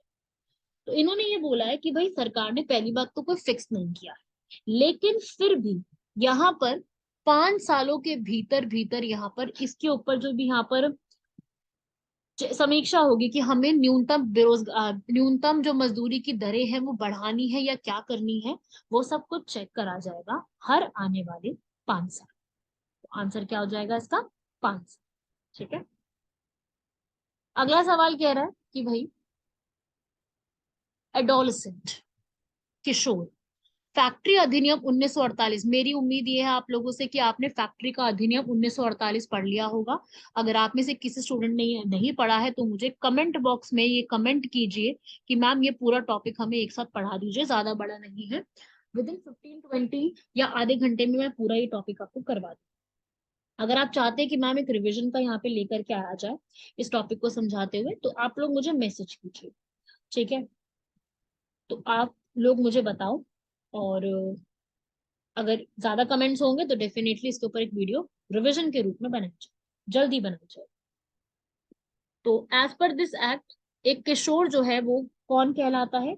एक वो किशोर कहलाता है जिसने अपनी उम्र जो है वो 15 साल से ज्यादा हो लेकिन 18 से कम हो। मतलब 15 से 18 के बीच का जो बच्चा होगा उसे हम क्या कहेंगे? किशोर। ठीक है। अगला, ट्रेड यूनियन जो हमारी होती है उसके हिसाब से यहाँ पर कितने वर्कर्स यहाँ पे होने चाहिए ट्रेड यूनियन एक्ट के हिसाब से कि भाई किसी भी न्यूनतम संख्या कितनी होनी चाहिए आवश्यक सदस्यों की, अगर आपको कोई एक ट्रेड यूनियन का पंजीकरण कराना है। ठीक है, तो इसमें 7 मेंबर्स का एक जो है वो बोला गया है कि ट्रेड यूनियन अमेंडमेंट एक्ट 2021 के 2001 के हिसाब से मैं बता दूं कि अगर आप कोई भी ट्रेड यूनियन के रूप में आप बनाना चाहते हैं और ट्रेड यूनियन को आप उसको रजिस्टर कराना चाहते हैं, तो आपको कम से कम 7 मेंबर्स का यहाँ पर सहयोग चाहिए। अगला क्वेश्चन देखेंगे हम लोग। अगला क्वेश्चन कह रहा है ग्रॉस प्रॉफिट के ऊपर, जिसे हम कहते हैं सकल लाभ। देखिए, सकल लाभ जो शब्द है इसका सीधा सा मीनिंग होता है कि एक कंपनी जो प्रॉफिट कमा रही है, जितना भी वो अपनी कॉस्ट को निकाल दे, जब उसने प्रोडक्ट को बनाया, प्रोडक्ट से जुड़ी हुई सर्विसेज सबको दी, उसको करने के बाद जो उसके पास पैसा बचता है ना, उसे कहते हैं हम लोग सकल लाभ। तो आप देखोगे इसमें क्या होगा, गुड्स सोल्ड और ओपनिंग स्टॉक ऐसा कुछ नहीं है, sales less cost of goods sold. Sales और जिसमें से कॉस्ट ऑफ गुड्स है उसको माइनस कर दोगे तो हमारा प्रॉफिट जो है वो निकल के आ जाएगा। आपकी कंपनी की इनकम स्टेटमेंट में आती है, जिसमें जितना भी उनकी सेल्स हुई है, या फिर आप उसके लिए एक वर्ड यूज कर सकते हैं रेवेन्यू। रेवेन्यू में से माइनस कर दीजिए कि कितना गुड्स को सोल्ड किया गया है, बेचा गया, उसको माइनस कर देंगे, तो जो हमारा ग्रॉस प्रॉफिट प्रॉफिट है वो निकल करके हमें सामने मिल जाएगा। तो ये थे आपके कुछ इकोनॉमिक्स और अकाउंट्स के क्वेश्चन जो ईपीएफओ में अब पूछे जाते रहे हैं। आपने ये चीज नोटिस करी होगी, अभी तक ज्योग्राफी की क्वेश्चन नहीं आए, क्योंकि इस बार जो 2021 का पेपर था उसमें ज्योग्राफी के क्वेश्चन थे ही नहीं। ठीक है, आपने देखा कि भाई लेबर लॉज जो है, जैसे पेमेंट ऑफ ग्रेच्युटी एक्ट हो गया, कितना टाइम एक वर्कर को काम करना अलाउड है, कितने टाइम में रिव्यू होगा, ट्रेड यूनियन का क्या है, एडोलसेंट क्या है, ये सवाल खूब पूछे गए। तो अभी तक मैं प्रीवियस जितना भी बात करूं तो इस पे जो ये लॉज होते हैं, इस पे कई सवाल आए। अगर आप चाहते हैं कि इस पे एक अलग से वीडियो आपको रिवीजन के लिए अभी मिल जाए, तो मुझे कमेंट कीजिए ताकि हम वो वीडियो भी अपलोड कर सके। उसके अलावा ज्योग्राफी नहीं आती मतलब पूछा नहीं गया है। पॉलिटी से भी सिर्फ 3 सवाल आए थे, एस्टिमेट्स कमिटी, कॉन्स्टिट्यूशन में, और उसके बाद जो लोकसभा का स्पीकर था। तो सवाल बहुत ही कम पूछे गए, लेकिन हिस्ट्री के सवाल काफी ज्यादा थे। तो हिस्ट्री काफी ज्यादा पूछी जा गई है पिछली बार। और एनवायरमेंट से भी केवल 2 या 3 ही सवाल थे, एक तो नमामि गंगे, और एक डिफोरेस्टेशन, और एक रामसर साइट के ऊपर। तो कम ही आते हैं, और कई बार एनजीटी पर भी, जैसे इस बार था, एनजीटी पर भी सवाल था, 2010 में बनाई गई है, काम क्या है इसका, तो वो सब है। बाकी ज्योग्राफी से बहुत ही कम क्वेश्चन रहते हैं। तो उस टॉपिक को मैं ये नहीं कह रही स्किप करके जाइएगा, थोड़ा बहुत ही पढ़ लीजिएगा, बहुत है। इंटरनेशनल रिलेशंस पे भी सवाल नहीं आए। और इस पूरे में मैंने करंट अफेयर को नहीं इंक्लूड किया, पॉइंट्स, क्योंकि करंट अफेयर बदलते रहते हैं, तो उसको इंक्लूड करने का कोई फायदा नहीं है। बाकी क्वांट्स जो है या मैथ्स, वो मेरा सेक्शन है नहीं, इसलिए मैंने इसको इंक्लूड नहीं किया। बाकी सारा पेपर मैंने इसमें इंक्लूड किया। इंग्लिश भी मैं इंक्लूड कर रही हूँ, इंग्लिश में आपको बिल्कुल लास्ट में करना है। अब जैसे ये क्वेश्चन आया कि आसाम जो है, आसाम से धुबरी, और ये उस समय का करंट अफेयर है। ठीक है, ये सवाल पूछा गया एक डैम के ऊपर। मैंने इस करंट अफेयर को इसलिए ऐड किया है ताकि मैं आपको ये बता सकूं कि एग्जाम में जो क्वेश्चन है वो थोड़ा बहुत, जो डैम्स होते हैं उस समय के, जो जो इस तरीके की चीजें चल रही हैं, उससे क्वेश्चन थोड़ा बहुत बन जाता है। तो मेरा सिर्फ ऑब्जेक्टिव ये था कि मैं आप लोगों को इसके अंदर टाइप ऑफ क्वेश्चन जो आते हैं ना, उसके बारे में थोड़ा समझा सकूं कि इस टाइप का क्वेश्चन आपसे पूछा जा सकता है। और जो भी यहाँ पर आपसे पूछे जा रहे हैं क्वेश्चन, आप सभी लोगों को बहुत ज्यादा इन सभी चीजों पे ध्यान देने की जरूरत है। अभी तक तो आप लोग, बहुत से बच्चे हैं इसी की तैयारी में पूरा लगे हुए होंगे, तो मुझे पूरी उम्मीद है कि आप लोग अच्छे से पढ़ ही रहे हो, तैयारी तो पूरी कर ही रहे होगे। अब जैसे ये एक स्टैटिक है, ये आप किसी भी टॉपिक में इंक्लूड नहीं करोगे। ये आपका स्टैटिक है कि एशिया का फर्स्ट एक्सपोर्ट प्रोसेसिंग जोन, पहला निर्यात प्रसंस्करण क्षेत्र, वो कहाँ बनाया गया? एशिया का कांडला में बनाया गया। कांडला पोर्ट कहाँ पे है? गुजरात में। अब इसका नाम क्या हो चुका है? DDU, दीनदयाल उपाध्याय। ठीक है, तो इस तरीके का सवाल जो है, ये क्वेश्चन एक बार नहीं 2 से 3 बार पूछा जा चुका है पहले भी। और उसके बाद सेकंड पूछता है, मान लो फर्स्ट तो चलो पूछ लिया, सेकंड पूछता है तो क्या बताओगे? इंडिया का सेकंड है सांता क्रूज। ठीक है, सांता क्रूज, कई बार सांता क्रूज की स्पेलिंग आप दूसरी भी लिख सकते हैं, वो डिपेंड करता है, कोई बार अलग अलग भी पूछ सकते हैं स्पेलिंग। सांता क्रूज कहाँ पे है? मुंबई में। ठीक है, सांता क्रूज रेलवे स्टेशन जो है वहीं पर ही बना हुआ है। और अगर मान लीजिए आपसे वर्ल्ड का पहला पूछता है, तो वर्ल्ड का पहला जोन जो है वो कहाँ कब बनाया गया था? 1959 में, शेनॉन, आयरलैंड। ये जो जोन होता है ना, फ्री ट्रेड का जोन होता है, जो कि गवर्नमेंट के कंट्रोल में रहता है। वहां के लाइसेंस, वहां का इंडस्ट्री कैसे प्रमोट होगी, वहां पे इंसेंटिव पैकेजेस भी बहुत दिए जाते हैं। तो प्रोसेसिंग जोन के रूप में पूरी तरीके से एशिया का पहला जो तैयार किया गया था वो कांडला में था, एशिया। सेकंड नंबर पे सांता क्रूज भी मैंने आपको बता दिया, ये था 1973 में। ये आपके जो क्वेश्चंस हैं ये पूरी तरीके से स्टैटिक आते हैं, और स्टैटिक क्वेश्चन ईपीएफओ में थोड़ी संख्या कम थी, लेकिन बढ़ सकती है। 2 से 3 सवाल हो सकता है इस पे कोई ना कोई पूछे जाए। सो आप सबको क्या करना है, आप सभी लोगों को ये सारी की सारी चीजों को स्टैटिकली लर्न करना है। लेकिन आप बस ये कोशिश कीजिए कि आप सारे पढ़ के जाओ, लेबर लॉस पढ़ के जाओ। उसमें जो टर्म्स है ना, कितना महीने, कितने साल, वो जो टर्म्स है ना, 18, 40, 2 महीने, 6 महीने, 1 साल, ये बहुत कंफ्यूजिंग है। तो वो पढ़ के जाना सबसे ज्यादा जरूरी है, क्योंकि उसको पढ़े बिना जो ऐसे सवाल होते हैं वो सॉल्व नहीं किए जा सकते। ठीक है, तो आप इसको कंप्लीट कर लीजिएगा यहाँ तक। अगला सवाल हमारा, यूनेस्को ने, आप सभी लोग जानते हैं, 21 फरवरी को मदर लैंग्वेज डे बोला था। ये भी उस समय का करंट अफेयर था, बांग्लादेश के कहने पर ये इनिशिएटिव आया था। अब हो सकता है हमसे पूछ ले कि भाई इंटरनेशनल ईयर ऑफ मिलेट्स किसके कहने पे किया गया, तो वो भारत के। मुझे पता है बहुत इजी क्वेश्चन है, मुझे पता है आप सभी लोगों को आता होगा ये, पर फिर भी ऐसा क्वेश्चन आता है तो जिनको नहीं पता उनके लिए ये जो पूरा स्टार्ट किया है, ये स्टार्ट किया गया है इंडिया द्वारा 2023 का। ठीक है, तो ऐसा भी याद रखिए। अब मैं आपके सामने ये कुछ दो डिफेंस के करंट अफेयर हैं जो उस समय पूछे गए थे कि 2021 की इंडिया के रिपब्लिक डे। अब देखो, पेपर सितंबर में हुआ था 2021 का, लेकिन सवाल उसमें जनवरी के भी आ रहे हैं। तो आपको पढ़ के जाने हैं ऐसे क्वेश्चन। और 2021 में बांग्लादेश की तरफ से हुआ था, क्योंकि बांग्लादेश के इंडिपेंडेंस को 50 साल कंप्लीट हुए थे, इसलिए वहां पे उस समय सवाल आया था। 1971 में भारत की मदद से जो है बांग्लादेश आजाद हुआ था, इसलिए उनके 50 साल कंप्लीट होने की खुशी में हमने यहाँ पर उनको इनवाइट किया। ऐसे ही हमारा अगला क्वेश्चन जो है वो भी गर्म हवा और सर्द हवा। ये जो है ये रूटीन एक्सरसाइजेस है, ऐसा नहीं कि ये कोई स्पेशली होती है। ये रूटीन एक्सरसाइजेस हैं किसकी? बीएसएफ की। ठीक है, जो कि बॉर्डर सिक्योरिटी फोर्स, जो कि पाकिस्तान के साथ हमारी जब लड़ाई हुई थी 1965 में, उसके बाद बनाई गई थी। तो बीएसएफ की ये एक रूटीन एक्सरसाइज है, ये हमेशा नियमित रूप से की जाती है, ऐसा नहीं कि एक दिन की जाती है। जैसे कुछ एक्सरसाइज होती हैं जो कि समय समय पर होती है, जैसे कि शिन्यू मैत्री जापान के साथ, सूर्य किरण नेपाल के साथ, तो वो समय समय पर होती है। लेकिन ये तो हमारी होती रहती, तो इससे सवाल आया था। और देखो, आप सभी लोग जॉइंट एक्सरसाइजेस सारे पढ़ के जाएंगे, सारे के सारे स्टूडेंट अपनी जॉइंट एक्सरसाइजेस की पूरी लिस्ट तैयार कर लो, और इसको रट के जाना है, पढ़ के जाना है। नहीं पढ़ के जाओगे तो देखो भाई, वही मैं नुकसान तो अपना ही होगा ना। तो वही बात है, बस अपने नुकसान को बचाना है हमें, तो हमें तो उसी से मतलब है कि हमारा जो हम पढ़ के जा रहे हैं उससे सवाल आने चाहिए, मेन बात तो वही होती है। ठीक है, अब मैं आपके सामने इंग्लिश स्टार्ट करने वाली हूँ कि इंग्लिश से कैसे क्वेश्चन आए थे। 20 क्वेश्चन आते हैं, मैं 10 आपको करवा रही हूँ अभी क्लास में ही।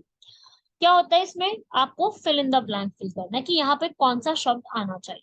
ठीक है, जैसे फर्स्ट सवाल पूछ रहा है कि it's time you went out and dash your own living. अब इसका कोई हिंदी नहीं है, because it's in English, everybody has to understand this in English only, that there is a phrase कि अब आपका समय हो गया और अपने घर से जाओ और कमाओ। ऐसा ही होता है ना, जैसे आप सभी लोग, बुरा नहीं मानना, पर माँ बाप कहते हैं ना सबके अभी कि भाई चलो और अब कमाओ, अब तो होगी तुम्हारी उम्र, कमाओ, अब कमाओ और थोड़ा बहुत जरा करो, अपना जीवन जियो। तो इसी तरीके से है कि अब तुम्हारी उम्र हो गई है, जाओ और कमाओ। अब कमाने की बात हो रही है, और कमाने के लिए हम कौन सा शब्द का इस्तेमाल करते हैं? बहुत इजी क्वेश्चन आया है। कमाने के लिए हमारा एक ही शब्द इस्तेमाल किया जाता है, जिसे हम कहते हैं अर्निंग। हर कोई आपसे अर्निंग ही पूछता है ना भाई, कितना पैकेज है, कितना कमा लेते हो। तो कमाना मतलब अर्निंग, इसलिए ये सवाल है। और ये बहुत इजी था, मतलब ये ईपीएफओ पढ़ने वाला जो भी बच्चा है वो आराम से इसको सॉल्व कर सकता है। तो ऐसा मत कहना मैम बहुत इजी इजी बोल रही है, बट मुझे ऐसे उम्मीद है कि क्वेश्चन बहुत इजी था। अगला, एलिफेंट जो है fail into a dash and the hunters had set. Elephant कहाँ गिर गया जाके, जो हंटर्स ने सेट किया था। अब हंटर्स क्या सेट करते हैं? हंटर्स यहाँ पे सेट करते हैं ट्रैप, जाल, right? So this is, in this sentence you can see that hunters, it is suggesting that this is related to trapping animals. Like fell word is saying that elephant is accidentally caught in something. So I think so the appropriate word should be the trap, which means it is a device or a mechanism which is designed to catch and hold the animals. Right, everyone? Moving on to the next question, number 3. The dress isn't really tight. It will dash when you have worn it. ये जो dress है ना, उतनी ज्यादा tight नहीं, लेकिन जब आप पहनोगे तो थोड़ी सी ये क्या हो जाएगी? स्ट्रेच हो जाएगी। कपड़े खरीदने जाते हैं ना आप, जो हम लोग कपड़े खरीदते हैं, आप सभी लोग जो है जीन्स लेते हैं, टॉप लेते हैं, बहुत सारी चीजें हम परचेज करते हैं। तो उसमें हम लोग क्या कहते हैं? स्ट्रेचेबल होनी चाहिए so that it can fit easily. तो अभी ड्रेस टाइट नहीं है, जब आप इसको पहनोगे तो वो स्ट्रेच होगी और ज्यादा खुलेगी, ठीक है, एक्सपैंड नहीं होगी। कोई हम साइंस नहीं पढ़ रहे, हवा नहीं पढ़ रहे इसके, ये कपड़ों की बात है, तो कपड़ों के लिए स्ट्रेच वर्ड किया जाए, ठीक है। इजी था ना? मतलब मुझे ऐसा लग रहा है 10 के 10 क्वेश्चन जो मैं आपको भी करवाऊंगी, आई फील सो ये 10 के 10 काफी इजी थे। बेसिक अंडरस्टैंडिंग के साथ जो भी स्टूडेंट है यहाँ पर, वो इन क्वेश्चंस को सॉल्व कर सकता है, ठीक है। बाकी मैं तो यही बोलूंगी भाई कि आप सभी लोग उसको पढ़ना शुरू करो अच्छे से, और मतलब धीरे धीरे इसको आप यहाँ पर मतलब लर्न करना शुरू करो, प्रैक्टिस करो। ये सब चीजें सिर्फ प्रैक्टिस से ही आ सकती है और किसी चीज से नहीं आ सकती, ठीक है। अगला, with his back to the old man he stood at the window, fist clenched and his shoulders dashed with his choked sobbing। यहाँ पे देखो भाई, आपको थोड़ा सा समझ में आ रहा है, ओल्ड मैन जो है वो विंडो पे खड़ा था, उसकी फिस्ट क्लेंच थी, फिस्ट का मतलब मुट्ठी होता है, उसके शोल्डर्स क्या थे? शुक थे, और उसका चोक द सोबिंग का बोल नहीं पा रहा। तो उस हिसाब से क्या आंसर हो सकता है? शुक, ठीक है, क्योंकि यहाँ पर थोड़ा सा ये एक ऐसी सिचुएशन के बारे में हमें बता रहा है जो कि बहुत ही ज्यादा एक मिजरेबल सिचुएशन बता रहा है ना। अगला, the bereaved mother proudly received the gallantry award dash her brave son who had laid down his life in the recent war। आप इसमें आप देखेंगे कि यहाँ पर अब आपको समझ में आ गया कि यहाँ पर एक ब्रेव सन, हमारे एक शहीद की बात की जा रही है, जिनकी हाल फिलहाल में जो है लाइफ चली गई। उनके बिहाफ पर उनका जो गैलेंट्री अवार्ड है वो उनकी मदर ने ऑब्टेन किया, उनके बिहाफ पर। तो यहाँ पे कौन सा वर्ड आएगा? बिहाफ, ठीक है, मतलब उनके रिप्रेजेंटेटिव। तो इस तरीके से इसका आंसर क्या हो जाएगा? On the behalf. Next, she always organises lavish parties on the birthday. आपको लाविश के उस पे जो है एक वर्ड बताना है जो उसके बिहाफ पे सेम चलता हो। तो लाविश के लिए एक वर्ड यूज किया जाता है, लाविश मीन्स बहुत ही जबरदस्त बढ़िया पार्टीज ऑर्गेनाइज होती है। तो लाविश के लिए एक वर्ड यूज किया जाता है फ्रूगल। फ्रूगल मतलब अच्छी खासी, ठीक है, small simple and not very costing much, ठीक है, बहुत ज्यादा कॉस्ट नहीं करो। ये एक्चुअली मैं आपको यहां से ना अब एंटोनिम्स बताने हैं। एंटोनिम्स का मतलब क्या होता है?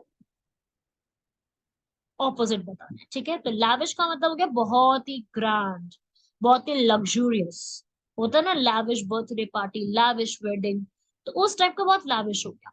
लेकिन फ्रूगल, फ्रूगल का मतलब क्या होता है, इसी के ऑपोजिट में बहुत ज्यादा कॉस्ट ना करना। ठीक है।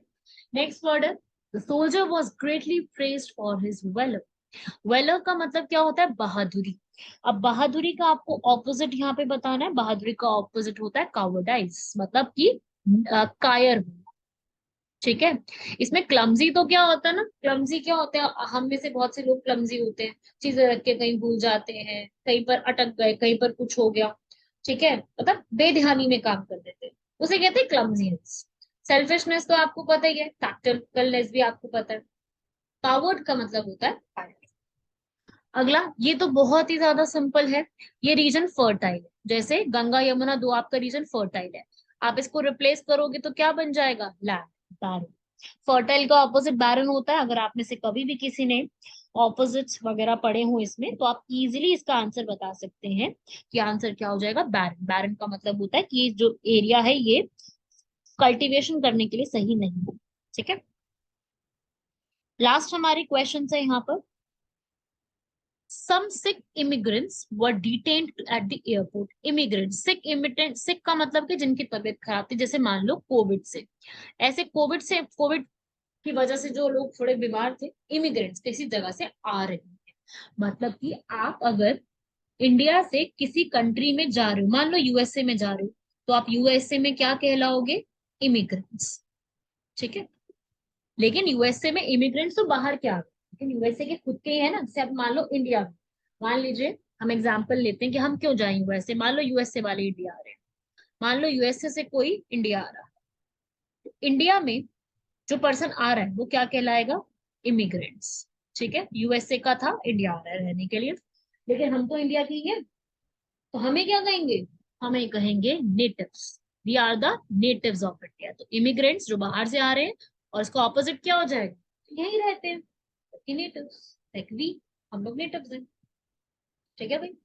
अगला question, the questions were so elementary that anyone could pass the test. मतलब क्वेश्चंस जो है वो इतने बेसिक और इतने इजी थे कि कोई भी टेस्ट कर लेता। जैसे ये वाले क्वेश्चन, अभी वाले जो आप क्वेश्चन पढ़ रहे हो कैसे हैं, बिल्कुल ही बेसिक क्वेश्चन है। तो ये वाले जो बेसिक क्वेश्चन है ये इतने इजी से हैं कि कोई भी आराम से कर ले, जैसे कि अभी आपको देखने को मिल रहा है। तो अभी वाले क्वेश्चन जैसे हैं, तो इस तरीके से इसका आंसर क्या हो जाएगा, एक तो हो गए बेसिक और एक हो जाएंगे एडवांस्ड। आंसर क्या हो जाएगा इसका, एडवांस्ड। तो ये पूरा का पूरा जो आपने देखा है क्वेश्चन, सबसे इजी पेपर था, है ना। इसमें कोई डिफिकल्टी नहीं हो रही होगी। आपने पूरा पेपर देखा, आपने नोटिस किया होगा कि पूरा जो भी आपने यहाँ पे देखा, इसमें लेबर लॉ से काफी क्वेश्चन थे, इसमें हिस्ट्री के काफी थे, उसमें करंट अफेयर भी बहुत सारे थे। ठीक है। और मैंने इसके अंदर से क्वांट्स को रिड्यूस कर दिया, मैंने इसमें क्वांट्स को नहीं ऐड करा है, तो क्वांट्स के लिए आप अलग से देखेंगे। बाकी मैंने इसके अंदर पूरी कोशिश करी है कि आपको मैं history, polity, economics, accounts, labour laws, social security, industrial loss, English, ये पूरा मैंने आपको करवा दिया। इसके अलावा मैंने आपको इसके अंदर और नहीं करवाया। ठीक है, ये पूरा मैंने आपको समझा दिया कि आप इस तरीके से अपना पूरा पढ़ेंगे, इस पूरे को लर्न करेंगे। ये पूरा का पूरा एक जो टॉपिक्स हैं, ये सारी चीजें आपसे एग्जाम में पूछी जा सकती है। तो आप सभी लोगों को इसमें से कुछ क्वेश्चन रिपीट, मतलब ऐसा नहीं लगता कि रिपीट होंगे, लेकिन आप लोग ये कर सकते हो कि प्रीवियस ईयर के कुछ सालों के एनडीए, सीडीएस और सीएपीएफ, इनके पेपर्स को सॉल्व करो। इससे आपको ईपीएफओ का पेपर सॉल्व करने में बहुत मदद मिलेगी, क्योंकि ईपीएफओ के बहुत साल के पेपर्स हमारे पास है नहीं अवेलेबल, क्योंकि हर बार नहीं होता ना ये पेपर। तो आप क्या कर सकते हो कि इसकी हेल्प ले सकते हो आप इस पूरे के लिए, ताकि अपने को क्या हो जाए, अपने को इस बात की आसानी हो जाए कि जो भी क्वेश्चंस आ रही हैं आपको नए ना लगे। हिस्ट्री के, ज्योग्राफी के, हो सकता है इस बार ज्योग्राफी ज्यादा कर दे, पिछली बार हिस्ट्री ज्यादा कर दी, हो सकता है इस बार के पेपर में ज्योग्राफी ज्यादा कर दे, तो हम यूपीएससी का तो कुछ नहीं कह सकते। ठीक है, हो सकता है इस बार कुछ और चीज के ऊपर क्वेश्चन ज्यादा कर दे, तो वी डोंट नो क्वेश्चन कहाँ से ज्यादा बने। क्वेश्चन कहीं से भी कुछ भी ज्यादा आराम से बन सकते हैं। तो आप सभी लोगों को सीधी सी बात, सीधा चीज याद रखनी है कि प्रीवियस ईयर जितना भी है, सारा सारा का सारा, उसको पढ़े बिना मतलब काम नहीं चल पाए। उसको पढ़ना सबसे बेहद जरूरी हो जाएगा। और ये सब आपको पढ़ना है, कंप्लीट करिए। बाकी आप लोग चाहते हैं तो मैं आपको यहाँ पर पूरा एक इंडस्ट्रियल और लेबर लॉज के रिवीजन का पूरा 2 से 3 घंटे का एक मॉड्यूल तैयार कर सकते हैं, लेकिन उसके लिए आपको कमेंट बॉक्स में बहुत कमेंट करने होंगे। अगर आप चाहते हैं कि पूरा कमेंट हो, यहाँ पर काफी सारे कमेंट होंगे, तो ही हम यहाँ पर हैंड रिटन नोट से भी मैं पूरा पढ़ा सकती हूँ। ठीक है, और आप जैसा कहेंगे हम उस तरीके से पूरा कर सकते हैं, लेकिन उसके लिए आपको कमेंट्स बहुत ज्यादा करने होंगे। ज्यादा से ज्यादा कमेंट्स होंगे तो डेफिनेटली हम लोग यहाँ पर आराम से लेबर लॉज, इंडस्ट्रियल रिलेशंस, इस टॉपिक पर थोड़ा कर सकते हैं, ऑडिटिंग वगैरह ये सब चीजों पे। सोशल सिक्योरिटी स्कीम्स को जरूर करिएगा। ठीक है, पूरा किस में काम मर्ज कर दिया गया है, थोड़ा बहुत इस तरीके की जो चीजें होती हैं, ऐसे सवाल बहुत आते हैं ईपीएफओ के लिए। ठीक है, तो थोड़ा सा उसको पढ़ के जाना है आप लोगों को। तो उसको करेंगे हम लोग। आप लोग यहाँ पर अभी ये पूरा कंप्लीट कीजिए, बाकी मिलते हैं आप लोगों से नेक्स्ट किसी लेक्चर में। यहाँ तक कंप्लीट करना, तब तक के लिए धन्यवाद, शुक्रिया, जय हिंद।